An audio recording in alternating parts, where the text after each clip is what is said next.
YouTube पर KBC news देखने के लिए पहले सब्सक्राइब बटन दबाएं और फिर बेल आइकॉन दबाएं। Facebook पर केबीसी न्यूज को देखने के लिए हमारे Facebook पेज के लाइक बटन को दबाएं। नमस्कार, शाम के 5:30 बज चुके हैं। मैं हूं तरुण। इस वक्त केबीसी न्यूज पर सीधा प्रसारण देख रहे हैं ग्राउंड जीरो से।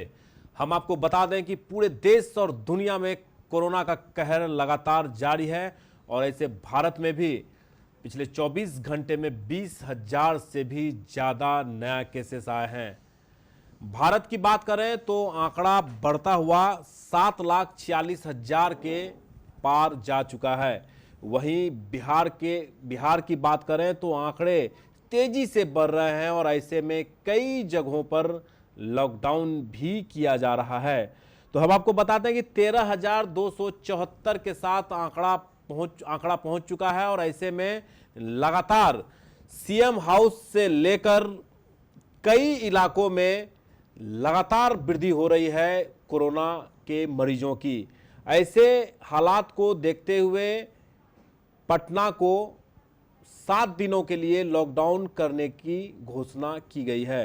हम आपको ये भी बता रहे हैं कि जो संक्रमण का केसेस हैं वो बढ़ तो जरूर रहा है, लेकिन रिकवरी रेट भी काफ़ी अच्छी है। ऐसे में एक राहत की खबर है कि पूरे बिहार में जो रिकवरी रेट है सबसे अच्छी है और ऐसे में जो मरीज हैं वो ठीक होकर घर भी वापस जा रहे हैं। आज पूरे बिहार में 700 से भी ज़्यादा नए केस आने से पूरे बिहार में हड़कंप सा मचा हुआ है। रिकॉर्ड बढ़ोतरी की गई है। पहले स्वास्थ्य विभाग के पहले अपडेट में 700 से भी ज़्यादा नए केसेस पाए गए हैं, जबकि अकेले कल से आज तक पटना में लगभग 300 से भी ज़्यादा नए केस आए हैं। वहीं कटिहार की बात करें तो 584 कोरोना पॉजिटिव केस पाए गए थे, जबकि 460 लोग ठीक होकर घर वापस चले गए हैं। 124 अभी भी कटिहार जिले में एक्टिव केस हैं। और अगर हम बात करें तो रिकवरी रेट भी कटिहार में अच्छी है और ऐसे में कई लोग घर वापस भी चले गए हैं, डिस्चार्ज भी हो गए हैं। लेकिन अब जो संक्रमण का फैलाव है वो तेजी से बढ़ता हुआ नजर आ रहा है। आपको यह समझना पड़ेगा कि जिस तरह से रफ्तार में कोरोना का वायरस चल रहा है, ऐसे में आपको काफ़ी एहतियात बरतना पड़ेगा। कोरोना का खौफ इतना ज़्यादा है कि अब शादी विवाह में भी इसका खौफ देखने को मिल रहा है। दावते निकाह में कोरोना से बचने के संदेश भी अब कार्ड में लिखे जा रहे हैं। हम आपको एक रिपोर्ट दिखाते हैं कि किस तरह से कोरोना का खौफ अब शादी विवाह से लेकर आम लोगों तक किस तरह से छाया हुआ है। और एक परिवार जो मुस्लिम परिवार है, कोरोना से बचने के लिए अपनी 10 जुलाई को शादी होना है, लेकिन लड़की के जो परिवार हैं उनके द्वारा कार्ड में कोरोना से बचने के संदेश लिखकर एक मैसेज देने की कोशिश किया जा रहा है। चलिए करण की यह एक्सक्लूसिव रिपोर्ट हम आपको दिखाते हैं। कि प्रधानमंत्री के संदेश के क्या मायने रखता है, वह कटिहार के शरीफगंज के इस परिवार के इस पहल से पता चलता है। नाजिया की निकाह 10 जुलाई को होना है। पूरा परिवार नाजिया की फरमाइश पर दावते निकाह के कार्ड पर कोरोना से जुड़ी जागरूकता को लेकर संदेश बाकायदा कार्ड पर छपवा कर लोगों के बीच एक मैसेज देने की कोशिश की है।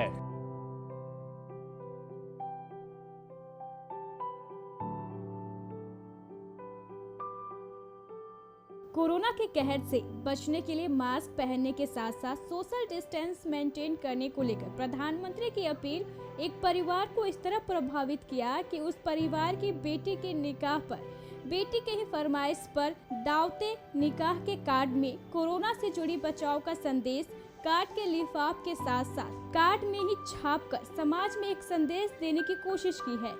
आमतौर पर अल्पसंख्यक घरों में निकाह के कार्ड में शेरो शायरी का जिक्र होता है, लेकिन कटिहार शरीफगंज मोहल्ले की रहने वाली नाजिया अपने निकाह के आमंत्रण पत्र पर कोरोना से जुड़ी जागरूकता के संदेश के साथ साथ प्रधानमंत्री के ही बेटी पढ़ाओ बेटी बचाओ एवं पेड़ लगाओ पर्यावरण बचाओ के संदेश को छापने की इच्छा जताई।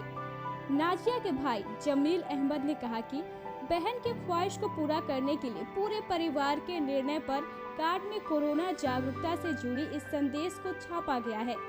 साथ ही दावत देते समय भी लोगों को 10 जुलाई को निकाह में शामिल होते समय मास्क पहनकर आने और सोशल डिस्टेंस मेंटेन करने और सैनिटाइजर के प्रयोग करने की गुजारिश भी की गई है। कोरोना काल चल रहा था और माननीय प्रधानमंत्री महोदय का जो अभी प्रोजेक्ट चल रहा है कोरोना में बचने के लिए मास्क लगाओ, दूरी मेंटेन करो, तो मैंने सोचा कि घर घर जाकर देना तो संभव है नहीं। दावत के थ्रू अगर मैं किसी को बोलने जाता तो हो सकता था उनको बुरा लगता, तो मैंने ये मैसेज कार्ड पे छाप दिया कि आप जो आएंगे तो दूरी मेंटेन, सोशल डिस्टेंसिंग मेंटेन करेंगे, साथ ही साथ मास्क का प्रयोग बिल्कुल ही करेंगे, हर हाल में करेंगे। और वर्तमान कोरोना काल में मैंने ये सोचा कि कार्ड के माध्यम से जिन लोगों तक ये कार्ड पहुँचे उन लोगों तक कम से कम ये मैसेज ज़रूर जाए कि कोरोना से बचाव का एक ही मात्र उपाय है सोशल डिस्टेंसिंग और मास्क पहनना, पेड़ लगाओ पर्यावरण बचाओ, और एक है बेटी पढ़ाओ बेटी बचाओ अभियान। दावत में जो लोग आएंगे उनके लिए मैंने एक खास इंतजाम किया हुआ है। सैनिटाइजर मशीन मैंने लगाई हुई है ताकि लोग सैनिटाइज होकर तब हमारे प्रांगण में प्रवेश करें। सबको मास्क लगाना है, दूरी मेंटेन करना है। कार्ड में ही मैसेज दिया हुआ है कि थोड़ा सोशल डिस्टेंसिंग मास्क लगा के आएँ और मतलब ज़्यादा भीड़ भाड़ ना करें, दूरी बनाए रखें। और इसमें एक पर्यावरण का भी दिया हुआ है इसने मैसेज कि पर्यावरण को पेड़ लगाओ पर्यावरण बचाओ। निश्चित तौर पर प्रधानमंत्री की अपील पर जिस तरह से अल्पसंख्यक बहुल इलाके में भी लोगों में जागरूकता आ रही है, इसको उसी से जोड़कर देखा जा रहा है। आगे अब निकाह या अन्य आयोजनों में भी कोरोना के खिलाफ लड़ाई में इस तरह के ही पहल होना चाहिए ताकि परंपरा और तमाम रीति रिवाज के साथ कोरोना जैसे महामारी पर जीत हासिल किया जा सके।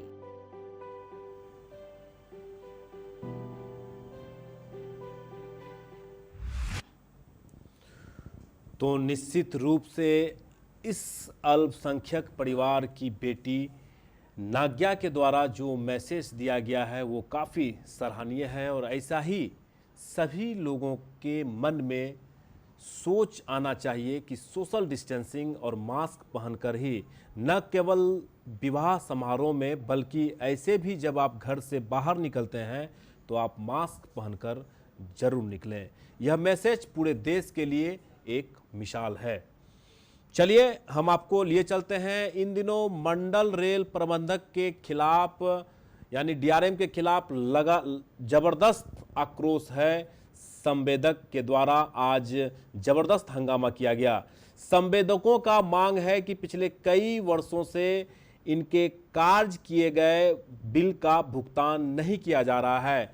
इसको लेकर एक ज्ञापन देने पहुंचे संवेदकों को गेट के बाहर ही रोक दिया गया।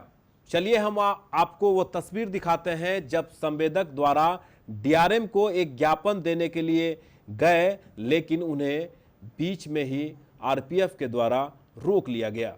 आपको हम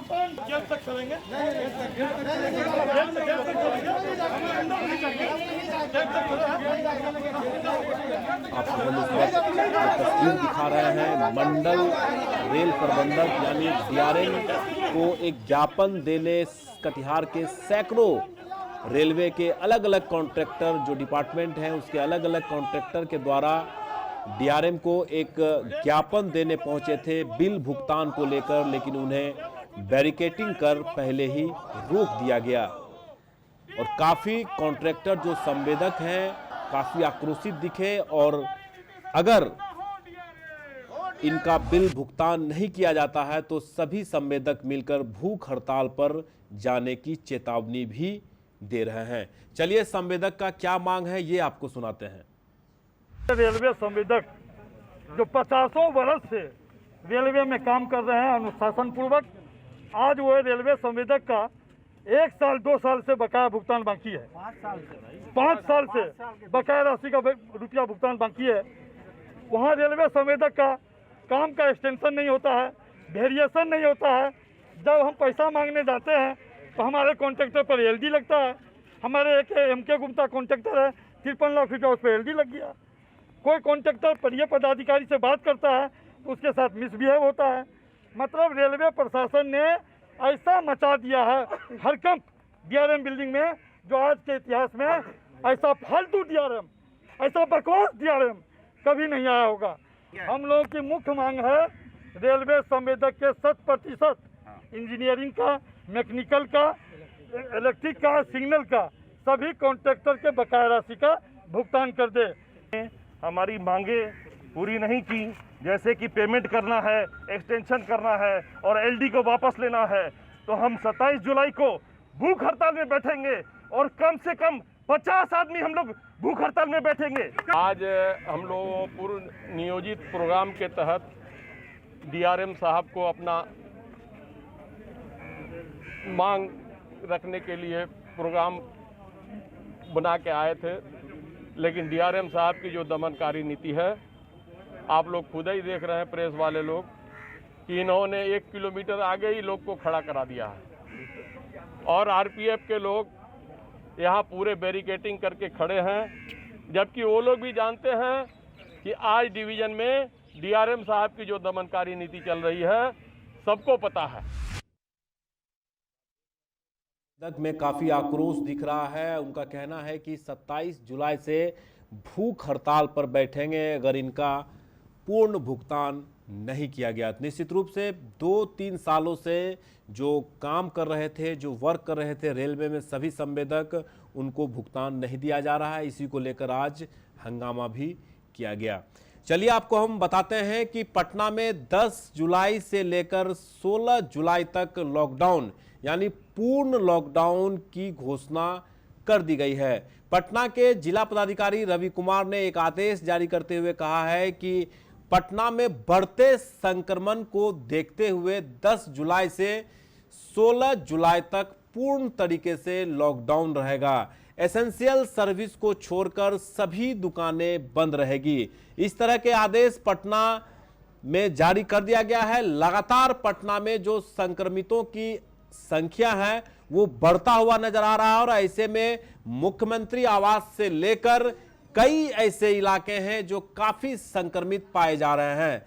ऐसे में एहतियात के तौर पर पटना के डीएम रवि कुमार ने एक आदेश जारी किया है कि 10 जुलाई से लेकर 16 जुलाई तक संपूर्ण लॉकडाउन रहेगा। यूं कहें कि 24 मार्च के बाद जिस तरह के लॉकडाउन की घोषणा प्रधानमंत्री के द्वारा की गई थी और लॉकडाउन था, उसी तर्ज पर 10 जुलाई से लेकर 16 जुलाई तक पटना के सभी दुकानें, यूं कहें कि एसेंशियल सर्विस को छोड़कर सभी दुकानों को बंद कर दिया गया है। ज्यादा जानकारी के लिए करण हमारे साथ फोन लाइन पर। चलिए हम आपसे, हमारे जो बरारी के विधायक हैं नीरज यादव इस वक्त फोन लाइन पर जुड़ चुके हैं। विधायक जी, सबसे पहले केबीसी न्यूज पर बहुत बहुत स्वागत है आपका। आपको भी, आपको भी। अब विधायक जी, पटना में लॉकडाउन कर दिया गया है, काफी तेजी से संक्रमण फैल रहा है, तो क्या एहतियात होना चाहिए सरकार की ओर से? जो एहतियात बढ़ते जा रहे हैं, कितना आप सही मान रहे हैं? लॉकडाउन बिना देर के कटिहार में भी हो जाना जी, और जो जांच का असल में है वो कहीं नहीं है। आइसोलेशन सेंटर का कोई उपाय नहीं है। जो दहशत का माहौल है, दूसरे तरफ जिला प्रशासन या कहिए पूरा सरकारी सिस्टम कटिहार सहित पूरे बिहार में चुनाव में मशगूल है। लोगों की चिंता नहीं है लोगों के मन में। और एक तरफ बाढ़ का भय लोगों को कटिहार जिला में सता रहा है, दूसरा कोरोना। और हम तो कहते हैं कि भारत सरकार हो, राज्य सरकार हो, उसको त्वरित फैसला लेना चाहिए। चुनाव को अधिकारियों के मन से चुनाव का जो समय है, समय का जो प्रेशर है, वो मुक्त कर देना चाहिए। चुनाव थोड़ा दिन के लिए टालना चाहिए। कोरोना पर सारा ध्यान केंद्रित सरकार को करना चाहिए। उसमें पहला शर्त है लॉकडाउन। लॉकडाउन कटिहार में तो तुरंत कर देना चाहिए। जी, संक्रमण तेजी से फैल रहा है। पटना और भागलपुर में भी लॉकडाउन के आदेश जारी कर दिए गए हैं और कटिहार में भी देखा जा रहा है कि संक्रमण का जो चैन है वो फैलता हुआ नजर आ रहा है। विधायक जी, हाँ, वही तो हम कहना चाह रहे हैं आपसे कि जिलाधिकारी को बिना देर किए, चीफ सेक्रेटरी का पत्र है, ये सारा निर्णय जिलाधिकारी स्थानीय स्तर पर ले सकते हैं। जी, तो हम कटिहार जिला पदाधिकारी से भी आग्रह करेंगे कि आप इसको बिना देर किए तुरंत कटिहार को लॉकडाउन करें। चलिए विधायक जी, बहुत बहुत धन्यवाद। बराड़ी के विधायक नीरज यादव का कहना है कि कटिहार में भी लॉकडाउन होना चाहिए। ऐसा विधायक बराड़ी के विधायक नीरज यादव का मांग है कटिहार के जिला पदाधिकारी से, क्योंकि भागलपुर में भी 9 जुलाई से 13 जुलाई तक लॉकडाउन की घोषणा कर दी गई है और वहीं दूसरी ओर किशनगंज में भी 72 घंटे का लॉकडाउन किया गया था और अब पटना में 10 जुलाई से लेकर 16 जुलाई तक लॉकडाउन के आदेश जारी कर दिए गए हैं। तो हम आपको लगातार बता रहे हैं पूरे बिहार में संक्रमण तेजी से फैल रहा है और हमारे साथ हमारे संवाददाता करण फोन लाइन पर जुड़ चुके हैं। करण, पटना में लॉकडाउन भी कर दिया गया है। भागलपुर जो बगल के जिला है 9 तारीख से लेकर 13 तारीख तक 13 जुलाई तक लॉकडाउन के आदेश जारी किए गए हैं। तो क्या लगता है कि कटिहार में भी लगातार संक्रमण फैल रहा है, तो ऐसे में क्या होना चाहिए? एक जिला और है नवादा जी, उसे भी 72 घंटों के लिए लॉकडाउन किया गया है। चूंकि पटना में कोरोना मरीज की संख्या बहुत थी और मुझे लगता है कि जिला प्रशासन, वहां के जो पटना के जिला प्रशासन ने यह एक अच्छी पहल की है, क्योंकि जो आम जन है लगातार यह मांग कर रहे थे कि लॉकडाउन लगने चाहिए, क्योंकि पूरे बिहार में अब कोरोना मरीजों की संख्या जो है बढ़ती जा रही है। चूंकि लगातार जो है केंद्र सरकार और जितने भी लोग हैं, यह लोग बार बार कह रहे थे कि इस कड़ी को तोड़ने के लिए लोग अपने घरों में रहे, लेकिन जैसे ही लॉकडाउन खुला बड़ी तादाद में, बड़े पैमाने पर जो लोग घर से बाहर निकले और इस कड़ी को तोड़ने के बजाय और उसे जोड़ दिया गया, जिसका रूपरेखा अब हमें देखने को मिल रहा है। जी तरुण। करण, जिला पदाधिकारी का कहना है कि जो सरकार के नियम है उसका पालन करते हुए ही आप अपने आप को सुरक्षित रखें, लेकिन जिला प्रशासन की ओर से कोई कड़े कदम नहीं उठाए जा रहे हैं इस संक्रमण को तोड़ने के लिए, चैन को तोड़ने के लिए, भीड़ को कम करने के लिए। इस तरह के कोई पहल नहीं किए जा रहे हैं।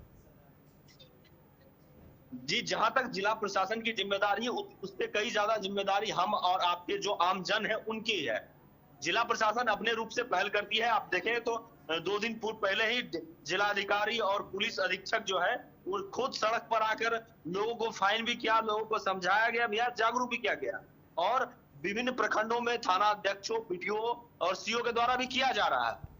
लेकिन फिर भी लोग अगर इससे नहीं सुधरते हैं तो इसके करे जो खामियाजा है हमें ही भुगतना होगा।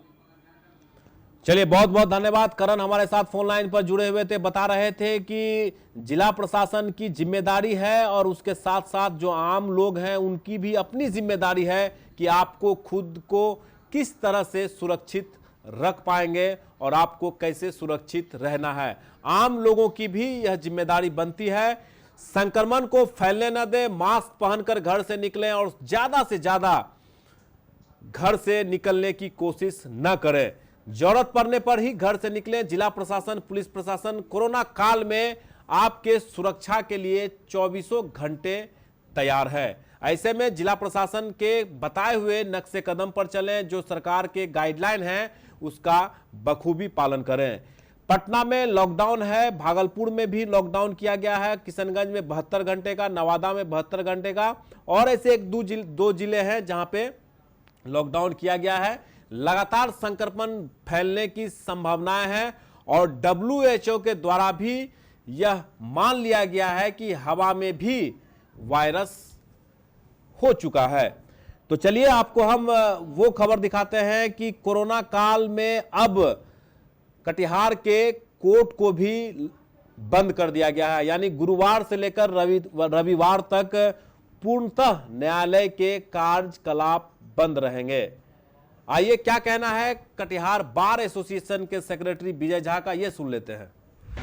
ये 2 दिन के लिए कुछ स्टाफ जो है इन्फेक्टेड पाए गए हैं और उसी के आलोक में उच्च न्यायालय का निर्देश है कि 2 दिन के लिए 9 और 10 तारीख को बृहद सैनिटाइजेशन कराया जाएगा सिविल कोर्ट को और उसके बाद जो है 2 दिन छुट्टी है, शनिवार और रविवार को, तो फिर सोमवार को कोर्ट खुलेगा इधर 2 दिन में सैनिटाइजेशन का काम हो जाएगा, इसी के लिए बंद किया गया है।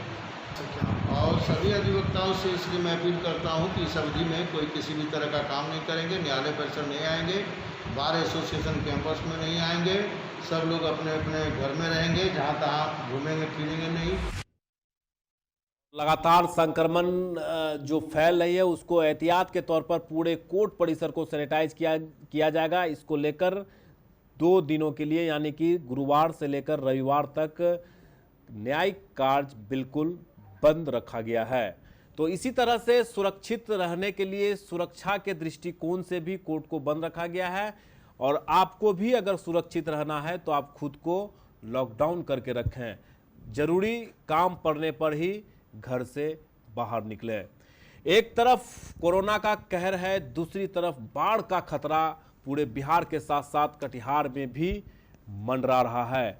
वहीं लगातार मौसम विभाग की ओर से वज्रपात और भारी बारिश की चेतावनी भी जारी किया जा रहा है।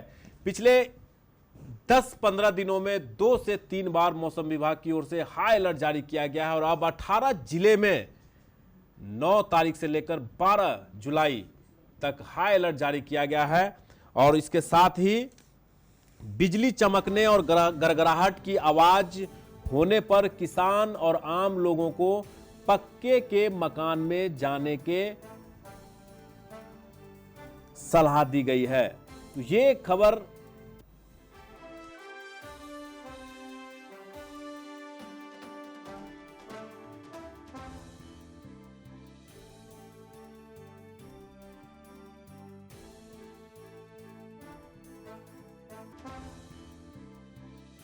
किया गया, हम आपको दिखा रहे हैं टीवी स्क्रीन पर कि मौसम विभाग के अनुसार 18 जिलों में हाई अलर्ट जारी किया गया है और तेज आंधी, गड़गड़ाहट और बिजली गिरने की भी संभावनाएं बताई जा रही है। पिछले दिनों एक दिन में लगभग 70 से ज्यादा बिजली गिरने से बिहार में मौत हो गई थी और पिछले दिनों यानी 3 दिन पहले भी जब बिजली गिरी तो लगभग 5 से 7 लोगों की बिहार में मौत हो गई।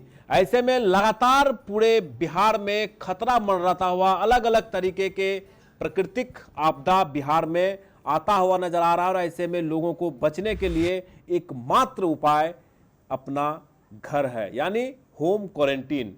ऐसे आप समझे, होम क्वारंटीन का मतलब आप घर में रहें तभी आप सुरक्षित रह सकते हैं। 9 जुलाई से लेकर 12 जुलाई तक मौसम विभाग की ओर से तेज बरसात और बिजली कड़कने की बातें कही जा रही है। 18 जिला के साथ साथ कटिहार भी उसमें शामिल है। आपको कोरोना से भी बचना है, बाढ़ से भी बचना है और अब मौसम विभाग के द्वारा जो अलर्ट जारी किया गया है इससे भी बचना है। हर हाल में आपको घर में रहकर ही अपने आप को सुरक्षित महसूस करना है। विनय झा फोन लाइन पर जुड़ चुके हैं। विनय, मेरी आवाज आपको मिल पा रही है?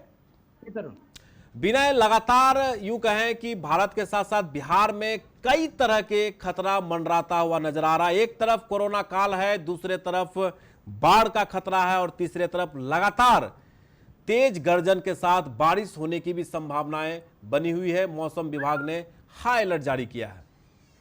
जी तो चूंकि पिछले लंबे समय से मानसून है वो बिहार में पूर्णतः कह सकते हैं कि अपने चरम पे है और उसी को लेकर मौसम विभाग पटना की ओर से ये पहले से पूर्व में चेतावनी दी गई है कि बिहार के 18 जिले को इन जगहों पर खास करके इन 18 जिलों में अत्यधिक वर्षा का अनुमान लगाया जा रहा है और ऐसे में वज्रपात की भी लगातार संभावना है।